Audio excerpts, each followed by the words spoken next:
el análisis de las elecciones generales. Para eso nosotros les tenemos preparado un informe.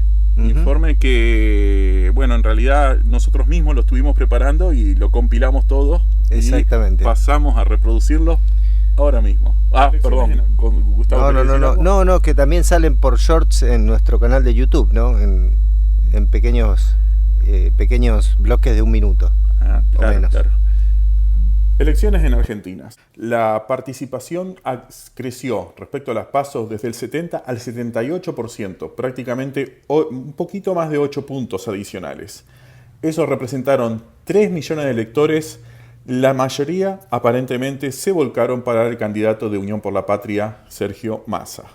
Unión por la Patria salió primero con un crecimiento importante respecto a las PASO hasta alcanzar el 36,7% de los votos, aproximadamente 3 millones de votos adicionales respecto a las PASO. Aunque representa una mejora significativa, hay que destacar que no está todavía en los niveles históricos de este espacio político. Salió segundo lugar Milei, que perdió del primer lugar que tenían las PASO, pasó al segundo lugar con el 30% de los votos. 7,9 millones de electores le eligieron esta opción. Apenas 700.000 más que en las PASO, un crecimiento muy modesto, especialmente comparado con el candidato de Unión por la Patria. El que quedó tercer lugar fue Patricia Bullrich, la candidata de Juntos por el Cambio. En las PASO había quedado en segundo lugar, pero en esta oportunidad, en las elecciones generales, que cayó a un tercer lugar. Sus 23,9% de los votos, 6,2 millones de electores, representa una caída electoral de 400.000 votos. Una caída pequeña, lo que significaba que Bullrich logró retener gran parte del electorado de Larreta que venía de las PASO, pero no suficiente. Hay al menos estos 400.000 votos que parecen haberse repartido, no sabemos exactamente cómo, entre el milenismo y Massa. Así como tuvimos los 3 candidatos más votados, también tenemos los 2 menos votados. El primero es Schiaretti. El candidato cordobés logró duplicar su caudal electoral, pero incluso así no logró tener el primer lugar en su provincia natal. Sí le alcanzó para obtener 3 diputaciones. El último fue el Frente de Izquierda y de los Trabajadores, que obtuvo 700.000 votos nada más. Básicamente lo mismo que había obtenido en las PASOs, una candidatura de Bregman estancada y que no le permitió llegar a tener diputados. Conserva 4 diputados en el Parlamento porque solo se renovó la mitad del bloque, pero esta es probablemente la peor elección que han hecho en muchos años. Renovación del Senado Nacional. 1/3 de las bancas estaban en juego y finalmente la mayoría fueron favorables para Unión por la Patria, que de hecho logró acrecentar un poco sensiblemente la cantidad de senadores. No alcanza a tener quórum propio, pero tiene casi tantos senadores como todas las demás fuerzas políticas juntas, lo que significa que, aunque necesita el consenso, le resultará relativamente fácil impulsar su agenda legislativa. La segunda fuerza fue Juntos por el Cambio, aunque tuvo una importante pérdida de la cantidad de senadores, y la tercera fuerza fue la irrupción del milenismo, que obtuvo 8 senadores, una importante novedad. Quizás lo más preocupante para el milenismo es que con 1/3 del Senado, siendo tercero, tiene muchas dificultades para impulsar sus iniciativas legislativas, y la otra debilidad es que los gobernadores no tienen ningún senador a su favor. También se ponían en juego algunas bancas de la Cámara Baja del Congreso de la Nación. En el caso de Unión por la Patria, que cuenta actualmente con 118 diputados, ponían en juego 68 bancas, de las cuales solo obtendrán 58 bancas. Por lo tanto, pierden 10 diputados en la Cámara Baja. En el caso de Juntos por el Cambio, que también tiene 118 bancas actualmente, ponía en juego 56, de las cuales solo conservará 31, es decir que pierde 25 diputados. Podríamos decir que los mayores beneficiarios fueron los mileinistas, los seguidores de Milei, que teniendo 3 diputados en la Cámara Baja, suman 34 diputados nuevos, totalizando un total de 37 diputados. Como observamos, tanto en lo que es la renovación de la Cámara de Senadores como la renovación de la Cámara de Diputados, Unión por la Patria queda primero, en ambos lugares con posibilidades de impulsar su agenda. En segundo lugar queda, aunque debilitado, Juntos por el Cambio, y en tercer lugar, con importancia pero sin posibilidad de impulsar su agenda, queda el milenismo. Esto confirma el escenario de 3/3 que divide a ambas cámaras del Congreso de la Nación, pero con una ventaja de Unión por la Patria respecto a las demás fuerzas. A diferencia de otras elecciones donde las provincias hacen coincidir la elección para gobernador con la de presidente, en esta elección fueron muy pocos los distritos donde eso ocurrió. Fue el caso de Entre Ríos, donde gobernaba el oficialismo, que hoy representa Sergio Massa en las elecciones. Y bueno, allí en Entre Ríos el oficialismo llevaba como candidato a Adán Bal por el Frente Más para Entre Ríos, que obtuvo el 39,5% de los votos. No le alcanzó para superar al candidato de la oposición, Rogelio Frigerio, de Cambiemos, que se denomina en Entre Ríos ahora Entre Ríos, y sacó el 41,7% de los votos. Frigerio, que es de raíz pro.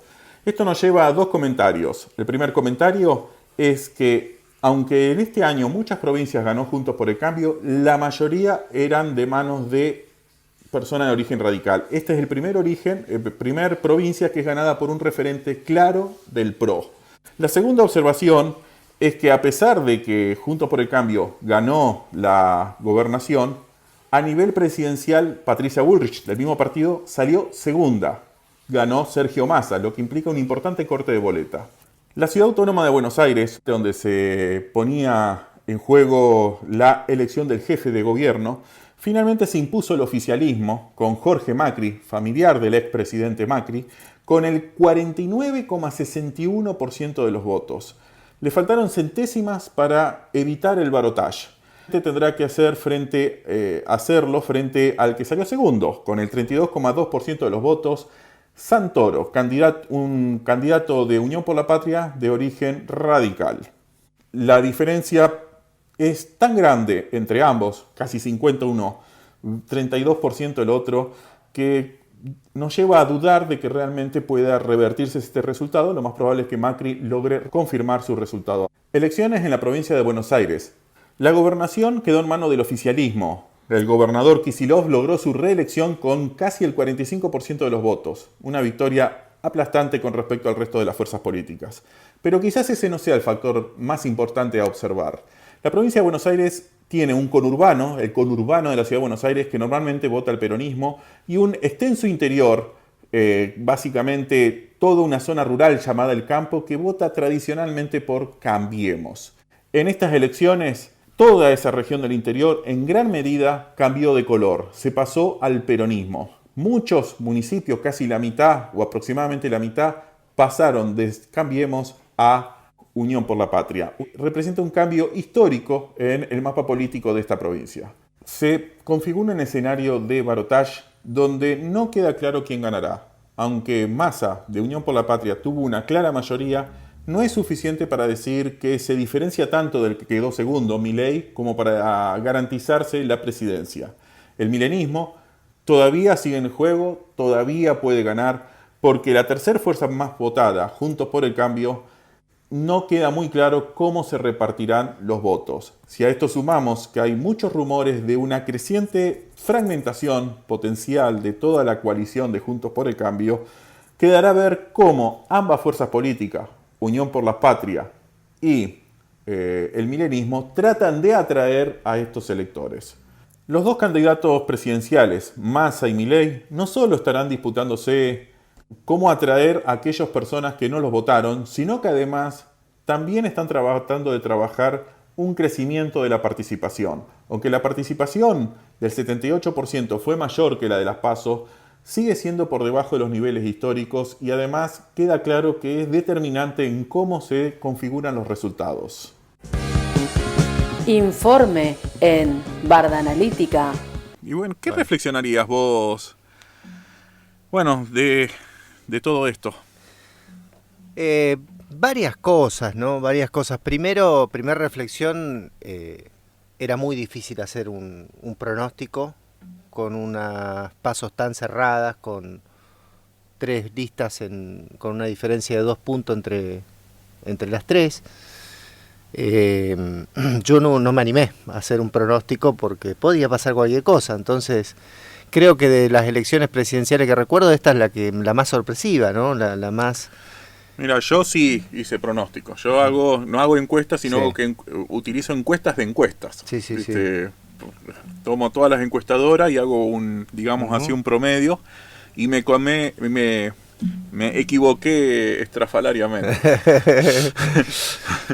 yo creo que en algún momento me arriesgué a decir que pasaba Milei como primero en las generales, pero bueno, no fuimos los únicos, no fuimos los únicos, así que consuelo de tonto será, pero no, a ver, lo que sí es cierto es que el crecimiento de Massa tiene algunas explicaciones, ¿sí? Tiene algunas explicaciones. Me parece que el arrastre de la excelente elección que hizo el gobernador de la provincia de Buenos Aires, Axel Kicillof, en busca de su reelección, explica mucho de esto, ¿sí? Digo que explica mucho porque no todo, porque si uno ve distrito por distrito, de 24 provincias, de 24 distritos electorales, Massa creció en 22, ¿no? O sea, tuvo un crecimiento, y yo estuve así a vuelo de pájaro haciendo una revisión, y el crecimiento era de 8, 9, 7, entre 7 y 10 puntos en cada distrito, mucho.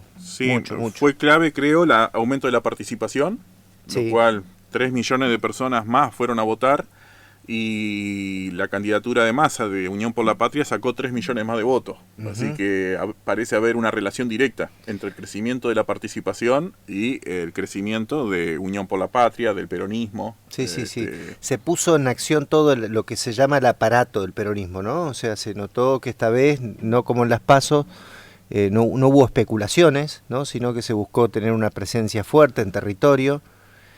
Y un trabajo muy efectivo en redes. Yo recuerdo de la campaña de Massa la hiperquinesia de su actividad, ¿no? O sea, no sé si lo dije bien, pero una actividad muy, muy importante, ¿no? Ministro de Economía, de repente una entrevista, otra entrevista, entrevistas con youtubers, ¿no? O sea, en lugares que no son los medios habituales. Un trabajo fuerte en redes, ¿no? Me parece que eso también explica un poco la opción por Massa. También, si uno escuchaba las propuestas de los tres candidatos, el único que hablaba con cierta mesura y llevando un cúmulo de propuestas interesantes, a pesar de que de pronto algunos datos económicos de la gestión le juegan en contra, era Massa, ¿no? Se lo encontraba como mesurado. Sí, yo pienso dos cositas. Sí. Por un lado, que lo reflexioné en el día después de las PASO, y es que quizá iba a haber una campaña de miedo. Es decir, ambos candidatos que salieron primero hacen campaña de miedo contra el rival. Claro. Y es verdad que Milei despierta en algunas personas mucha esperanza, pero en otro grupo de personas, evidentemente una proporción más grande de personas, claro, despierta pánico. Como un salto al vacío, ¿no? Claro, y me parece que hubo toda una campaña justamente reforzando eso. Sí.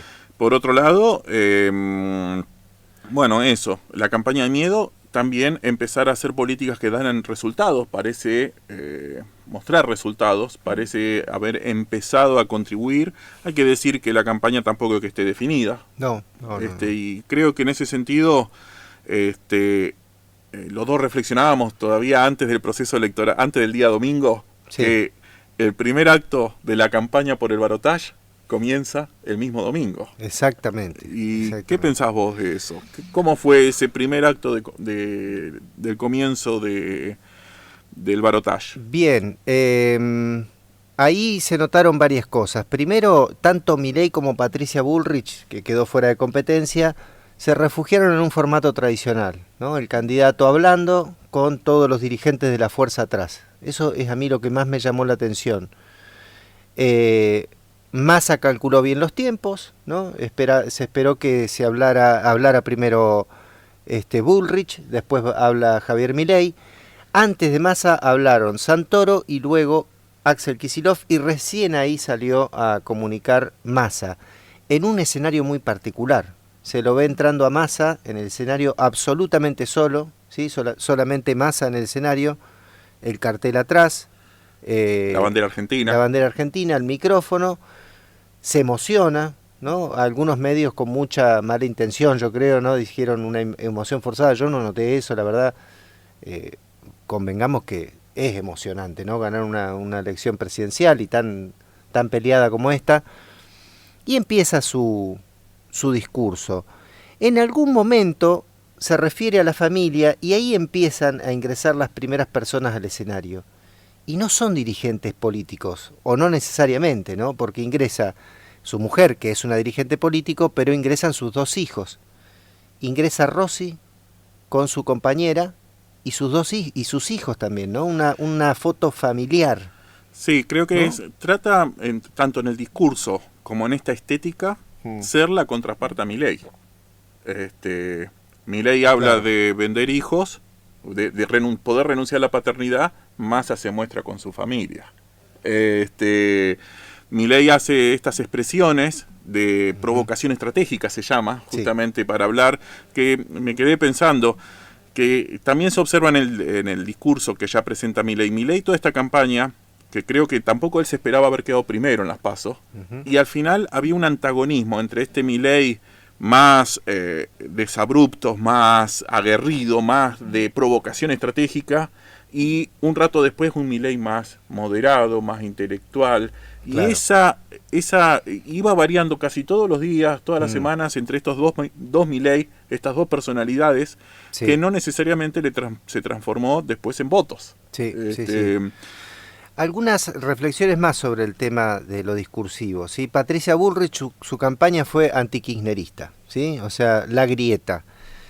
Sergio Massa, la campaña fue unidad nacional, ¿sí? Mientras que Milei era contra todos, ¿no? Contra la casta. Y yo soy lo nuevo, soy distinto. Ahora, en los discursos de cierre, después de las elecciones, Bullrich se plantea en el lugar de estas son mis ideas, yo de acá no me muevo, voy a hacer oposición y voy a defender lo que pienso. En tanto que Milei toma la posta del discurso de Bullrich y enarbola por primera vez o por primera vez con contundencia en el primer discurso de campaña para el balotaje la bandera del antikirchnerismo, ¿no? Se embandera con esa consigna. En tanto que Massa también toma, yo no sé si lo notaste vos, Enrique, toma algo de lo que plantea Bullrich cuando habla de un país ordenado y con seguridad, ¿no? Sí, habla de orden y seguridad. Dos En eso hay, de hecho, conceptos. ciertas similitudes entre ambos. Exactamente, dos conceptos de Patricia Bullrich, y vuelve a reforzar la idea de la unidad nacional, algo novedoso Sí, hasta ahora. a mí me llamó mucho la atención cómo Milei copió el discurso de Bullrich, al menos esa es la primera lectura, ¿viste? Copió prácticamente las mismas palabras, el antikirchnerismo de Bullrich, y una Bullrich cuando sale, que sale con todo el PRO, pero no hay radicales en su escenario. Y un poco esto parece ir en línea con estos rumores de que quizás es un frente electoral que se rompe. No estaba Lustó, ¿no? Claro, no había... Y otra aparición llamativa en ese búnker, en el escenario, fue de la doctora Elisa Carrió, ¿sí? Recordemos que la última aparición pública de Elisa Carrió fue para decir que el programa que quería aplicar Patricia Bullrich solo cerraba con un gobierno represivo, gobernando a través del estado de sitio y con una permanente violación de los derechos humanos. Eso fue más o menos, ¿no? Estoy citando de memoria, lo último que dijo Carrió antes de llamarse a un ruidoso silencio, y reaparece acá, al lado de Larreta y sonriendo de una forma llamativa, ¿no? Porque no había muchas sonrisas arriba de ese escenario, ¿no? De hecho hay una foto que se convirtió en meme, que casi podríamos decir que es un óleo, ¿no? La foto esa donde está Macri abrazando a Bullrich y la cara inconfundible Sí. de enfado de Vidal, que a mí me produce... Yo ayer justamente, muy breve y vamos al programa, sí. Justamente ayer Luis, yo estaba en el programa de radio, trabajo a la mañana en la radio y Luis me decía, bueno, el problema de Juntos por el Cambio abarca desde la cúspide, es decir, Macri, hasta abajo, todos se estuvieron traicionando mutuamente y esto parece reflejarse en el resultado y bueno, ahora vamos a ver qué pasa.